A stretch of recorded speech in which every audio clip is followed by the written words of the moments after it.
Coming up, a hard luck story for a Fargo woman tonight who says the man she hired to move her ended up ripping her off.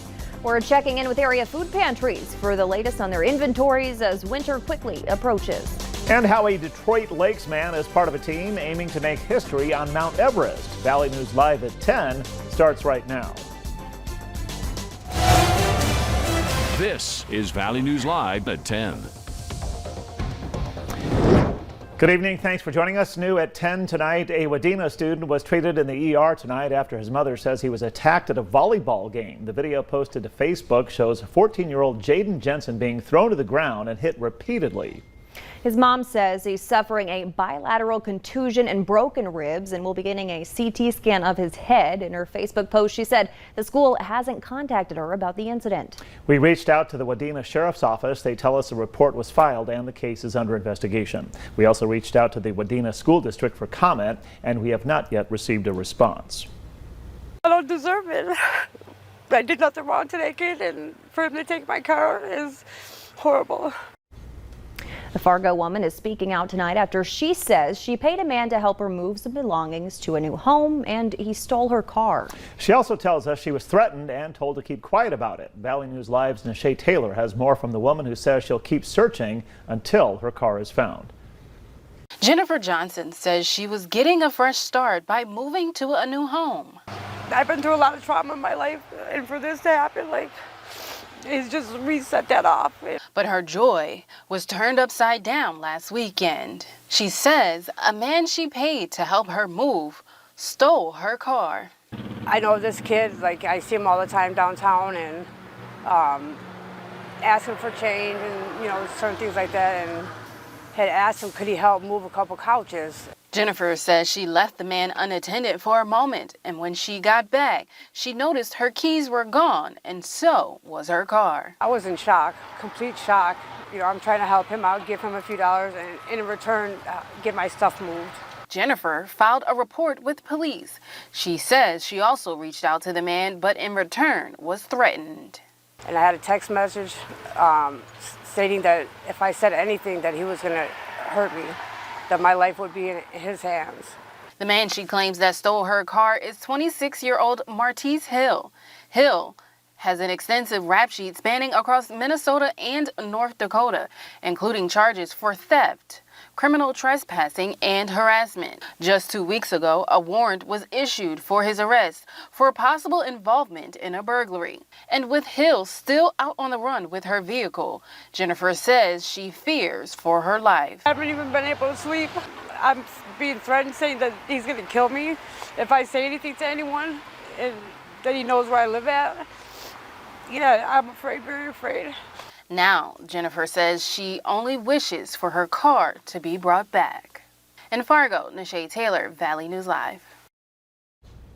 Now, according to Fargo PD, charges for theft of a motor vehicle and terrorizing have been recommended to the state's attorney for Hill. We're told police have reason to believe the car is now in Rochester, Minnesota. A West Fargo couple is grieving tonight while also issuing a warning for pet owners. They say their dog died from antifreeze poisoning. Kayla and Derek Rice say there's no evidence that their 6-year-old dog Howie had any access to the toxin. And that's raising concerns and suspicions for the couple and other pet owners in the neighborhood. Be extra cautious. If you're out walking your pet, maybe when you get inside, immediately wipe their paws. Just take a few extra steps so that you're not experiencing the heartache that we are. 2 other pet owners in the area have since taken to social media saying their pets have also recently died after being exposed to toxins or chemicals in West Fargo. However, neither had tests performed by a vet to determine what kind of toxins were in their bodies. Fargo PD asking for help identifying suspects in their weekly Who Are They Wednesday. You can visit valleynewslive.com for more information on the suspect and for ways to report your tip. A nice evening right now after another day of unseasonably warm temperatures around the valley. Hutch is standing by to tell us more. Hutch, what do you say? Well, we do have changes as a cold front's making its way through, and there's been thunder, there's been lightning and rain wetting the streets in Devil's Lake now, and those western counties from Jamestown north into the Devil's Lake Basin are seeing the brunt of the shower activity. Here's a look at the evening progression of showers moving from South Dakota all the way up into southern Winnipeg and the Langdon area. And they did deliver a nice dose of rain. Here's rainfall estimates by Doppler radar. And anywhere you see the light blue colors, we've had a few tenths of an inch of rain, but where you see the yellows and greens, upwards or close to 1 inch. So near Devil's Lake, we could have seen many areas getting 3/4 of an inch, and Stutzman County really getting some soakers for a few hours there earlier this evening. Looking up there in the Wales area and just not far from you in Munich, the radar is estimating 1.4 inches of rain. Showers are exiting north, but we do have some more to the south of us. This doesn't look too impressive. I'll have hour-by-hour details on what you can expect overnight and into your Thursday here in just a couple of moments. All right, thanks a lot, Hutch. Look forward to hearing more. It's been 567 days since the World Health Organization designated COVID-19 a pandemic, and many families are still struggling from the economic fallout. Food pantries serve as a vital option to help people in need, and as Valley News Live's Aaron Walling reports, food locally is in good supply. Behind me is the Emergency Food Pantry in Fargo, and they say there isn't a food shortage here in the Fargo-Moorhead area. And I really want the message to be out there that us as an organization, as well as the other partner agencies in the community, do have plenty of food. The Emergency Food Pantry is one of close to 30 food pantries and meal sites that service the Fargo-Moorhead area. The number of people needing food assistance increased following the start of the COVID-19 pandemic, putting a strain on these providers.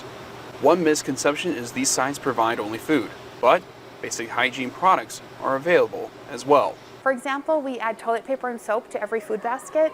We also have people request things like laundry soap and dish soap. We do provide those things based on the donations we've received. So I think sometimes it's the struggle of just those basics that a lot of us take for granted.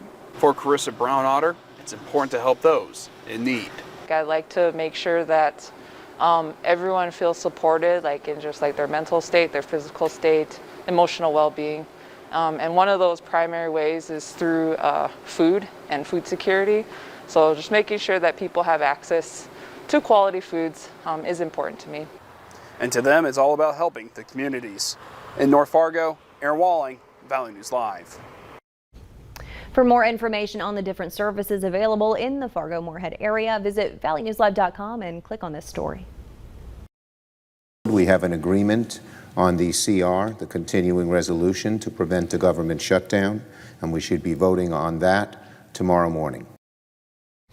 The Senate has reached an agreement to keep the government funded. Senate Majority Leader Chuck Schumer says the Senate will hold several amendment votes before voting on the resolution. He says the Senate can't approve the measure quickly and send it to the House so it can reach the president's desk before funding expires midnight tomorrow. The U.S. debt ceiling is suspended. There was a slight tinge of bipartisanship in the final tally, with some Republicans and Democrats crossing party lines. The bill now goes to the Senate, where it's expected to fail. The Congressional Committee investigating the January 6th Capitol breach has issued its second round of subpoenas, according to a report from CNN. This time they're targeting people involved in the planning and organization of the Stop the Steal rally just before the breach and other rallies leading up to January 6th. These subpoenas are for the 11 people affiliated with the organization that held the permit for the rally, Women for America First.